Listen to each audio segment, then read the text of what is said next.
اسماعیل General Ismail Qaani کی گرفتاری کو اگر یہ صحیح سمجھا جائے تو اگر اس کا میں کنیکٹ کروں تو خامنہ ای صاحب کا نماز جنازہ تھا، اور پرسوں ان کو تدفین کا عمل تھا مشہد میں امام علی رضا کے احاطے کے اندر. تو خامنہ ای صاحب کے جنازے کا آج ملتوی کر دیا گیا ہے دوبارہ سے، ایرانی میڈیا ہی بتا رہا ہے، کیونکہ اسرائیلی وزیر دفاع نے کہا ہم نے خامنہ کے جانشین کو بھی نشانہ بنانا ہے،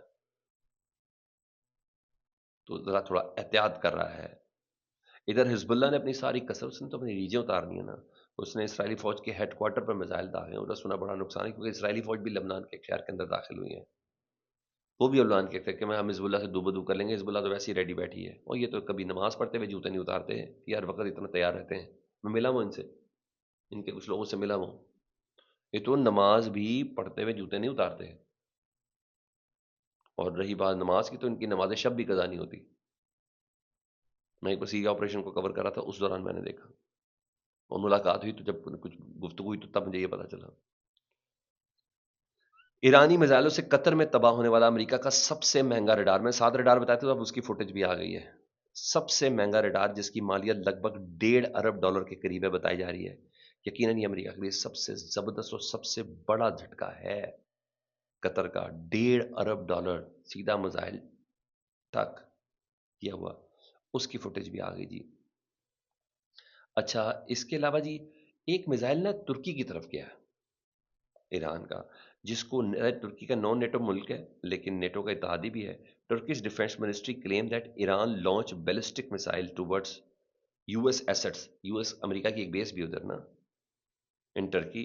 Turkey claim NATO air defence in the eastern Mediterranean intercepted them. ایک میزائل ادھر آیا لیکن اس کو انٹرسپٹ کر لیا گیا ہے. تو ایران اس ٹائم فل ٹائم لیتھل ہوا ہے. جہاں جہاں امریکی یا امریکی اڈے نظر آئیں گے ایران نے اس کو نشانہ بنانا ہی بنانا ہے. اچھا جی، وہ ویڈیو بھی آ گئی ہے، وہ بھی آپ کے ساتھ کہتا ہوں. Eyewitness video shows suspected Iranian drone attack on a military base in Bahrain. Iran has been targeting U S forces in the Gulf region. اچھا، یہ ویڈیو بھی ساتھ ہی ہے. کیا گرا ہے سر. اور لوگوں کا خوش مزے کی بات بتاؤں، ان تمام علاقوں میں عرب کنٹریز میں جہاں امریکی ڈپلائمنٹس کو نشانہ بنا ہے وہاں کی عوام خوش بڑی ہے. اس کا مطلب ہے عوام ایران کے ساتھ ہے، اور عوام ایران کی مظلومیت کے ساتھ ہے. عوام ایران کی ایز اے مسلم حمایت میں ہے. وہ میں نے بتا دیا کہ یو ایس ایمبیسی نے قطر میں جتنے امریکنز ہیں ان تمام کو کہا لیو ناؤ، لیو ناؤ، فوراً نکل جائیں یہاں سے، یہاں حملہ ہونے والا ہے. اچھا جی، ایرانی میڈیا کے مطابق آیت اللہ خامنہئی کی سرکاری سطح پر آخری رسومات ملتوی کر دی گئی ہیں. ایران کے سرکاری میڈیا نے خبر دی تھی کہ خامنہئی کی نماز جنازہ آج تہران میں ادا کی جائے گی اور 3 دن تک جاری رہنے والی تقریبات کے بعد ان کی تدفین کی جائے گی. تاہم رپورٹ سامنے آئی کہ متمنہ کا مقام کے تعین تک اس تقریب کو ملتوی کیا جا رہا ہے. کسی نئی تاریخ کا اعلان بھی نہیں کیا گیا ہے. ادھر ایران کی انٹیلیجنس ذرائع کنفرم کریں کہ سی آئی اے کے جو یعنی امریکی جو خفیہ ادارہ سی آئی اے اس کے اہلکاروں نے کہا ہے کہ ہم سے بات کریں کہ پتہ چلے اس جنگ میں کہاں تک جانا ہے. اور اس سلسلے میں ایران نے آمادگی بھی ظاہر کی کہ بات تو کریں کیا کہہ رہے ہیں. اور نیو یارک ٹائم نے اس معاملے سے باخبر حکام کے حوالے سے اطلاع دی کہ کنفرم کر رہا ہوں. نیو یارک ٹائم نے بھی ان اطلاعات کو کنفرم کیا. یہ چیز ہے جی. Operation from Iran ministry of intelligence have signal open, یہ میں نے آپ کو بتا دیا. اسرائیلی فورسز لبنان پہنچی، یہ بھی میں نے آپ کو خبر دے دی جی. اور آیت اللہ خامنہئی کی رائٹرز نے خبر دی کہ ان کی وارننگ، یہ بھی میں نے آپ کو بتائی. کچھ 2 خبریں اور تھیں.